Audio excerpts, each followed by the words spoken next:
Assalamu alaikum wa rahmatullah wa barakatuh. Dans la communauté musulmane, aujourd'hui, nous avons de gros problèmes de couples, des couples qui restent séparés durant une longue période ou bien un des deux époux qui se refuse à l'autre.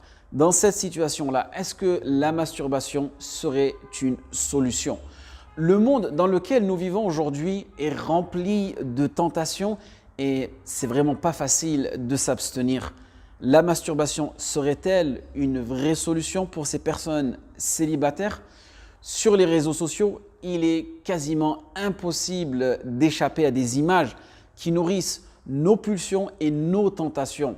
Et le désir, malheureusement, reste omniprésent dans les esprits.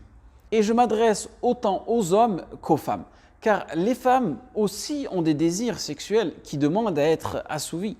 Donc la frustration sexuelle est la même que pour l'homme, car le corps de la femme n'est pas conçu que pour la reproduction, mais aussi pour la jouissance sexuelle.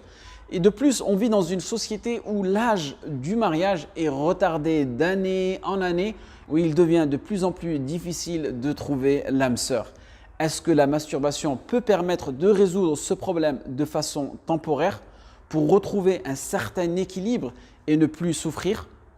C'est le sujet que nous allons traiter dans cette vidéo, mais avant tout, il est important que chaque musulman comprenne le statut de la masturbation dans notre noble religion.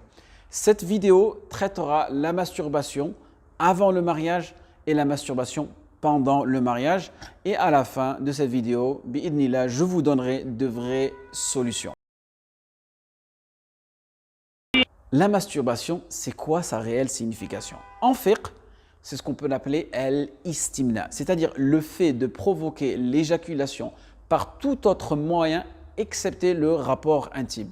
Donc, al-istimna, talab, khuruj, al-mani en langue arabe. Sachez aussi que la masturbation en islam n'est pas spécifique aux hommes, elle concerne aussi les femmes. On la lie souvent aux hommes car le niveau de testostérone chez les hommes est 20 fois plus élevé que celui des femmes. Il aurait été dit plus de 90% des garçons se sont déjà masturbés. Maintenant, que disent les savants sur son hukm, sur son jugement?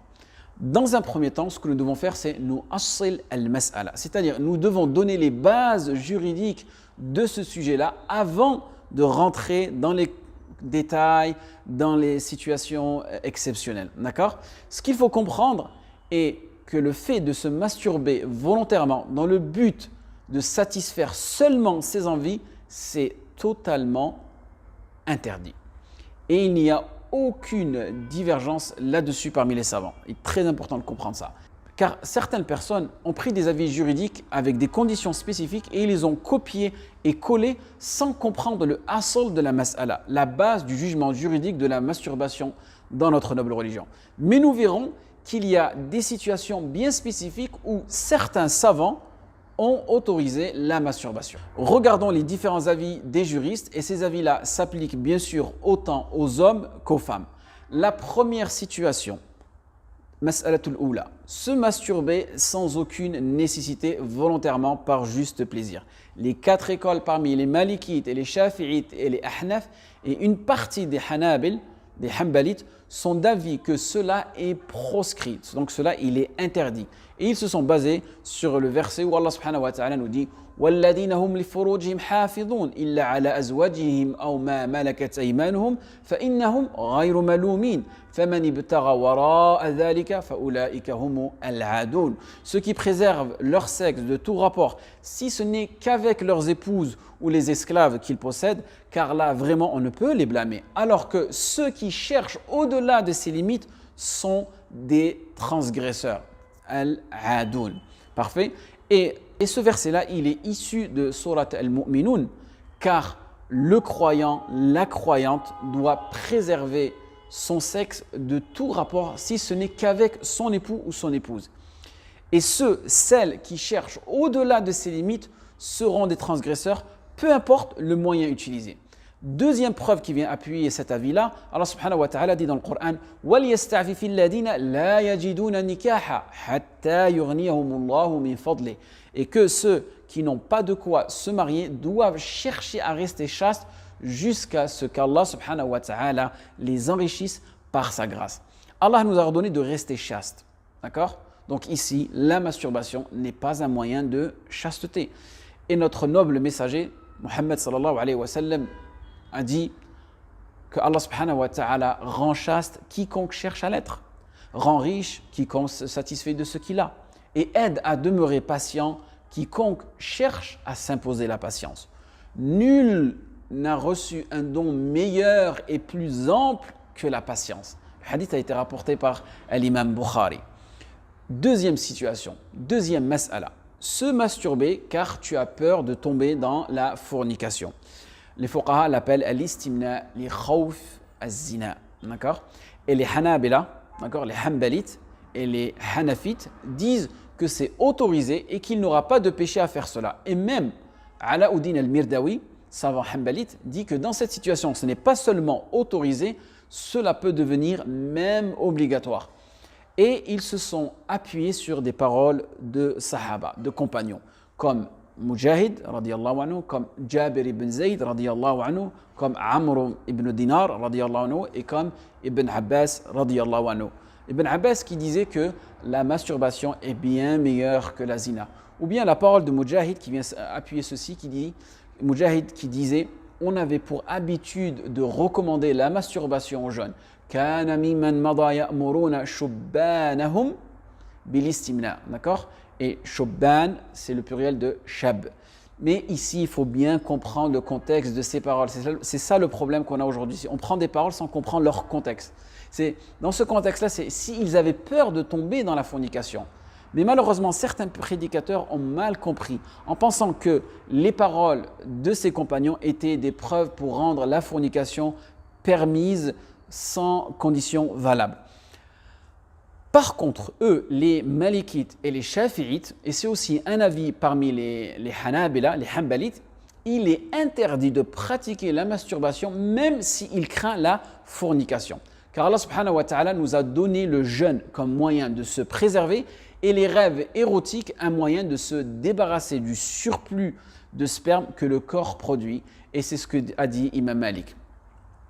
Par contre, ils sont tous d'accord, les quatre écoles, que si la personne est sûre, certaine, yaqinan, de forniquer ou bien d'être sur le point de forniquer, dans ce cas-là, la masturbation, elle est permise. La preuve est la règle de fiqh qui dit lorsque l'on se retrouve face à deux mots, d'accord, on choisit le moindre des deux. Li akhaffil mafsadatayn.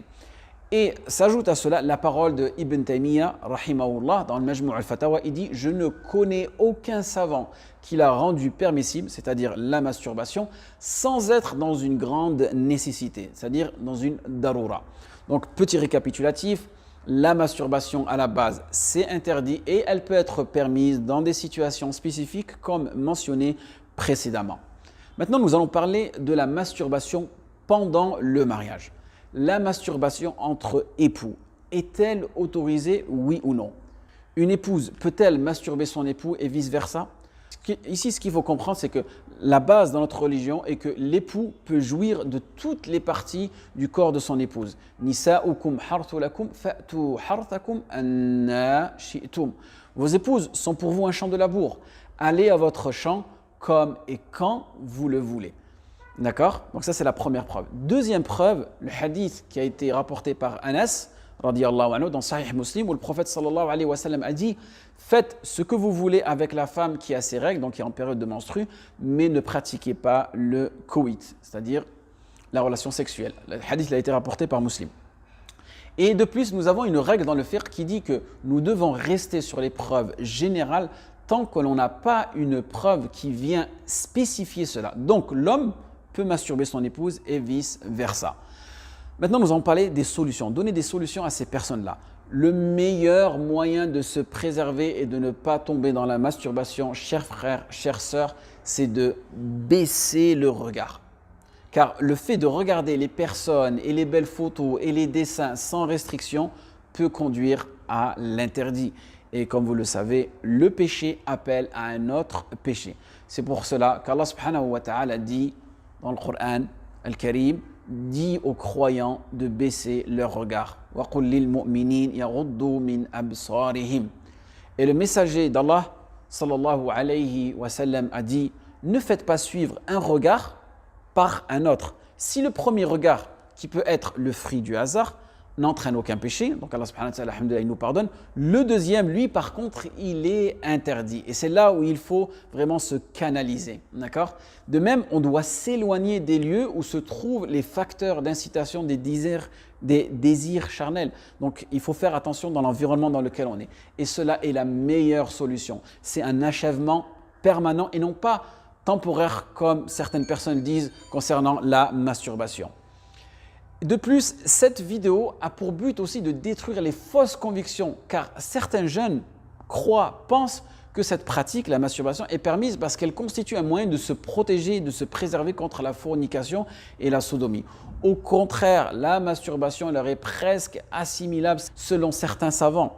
Et un jour ou l'autre, elle les poussera vers la fornication. Et généralement, une personne qui a forniqué, elle s'était déjà masturbée avant. Et combien de personnes qui sont esclaves de la masturbation, puis de la pornographie, puis qui tombent parfois en dépression car ils ne sont pas fiers d'eux une fois le désir assouvi. Ils sont hantés par la culpabilité, ils se sentent impurs, ils sont dévorés par les wasawis, leur cœur s'alourdit au rappel et à la prière et ils ont honte d'eux-mêmes. Et pour conclure, comme vous pouvez le savoir, il n'y a aucun doute que le recours à Allah Azza wa Jal, son invocation avec humilité et la recherche de son assistance pour se délivrer de cette habitude-là constituent les plus importants remèdes. Car le transcendant, le tolérant, As-Sabour, Al-Halim, qui est Allah subhanahu wa ta'ala, exauce l'invocation de celui qui l'invoque. Donc c'est pour cela qu'il est important d'être sincère dans cette démarche-là, en espérant que ce rappel a été bénéfique pour vous et moi. N'hésitez pas à le partager. Waffaqallahu jami' lima yuhibbu wa yarda. Wassalamu alaikum wa rahmatullah wa barakatuh.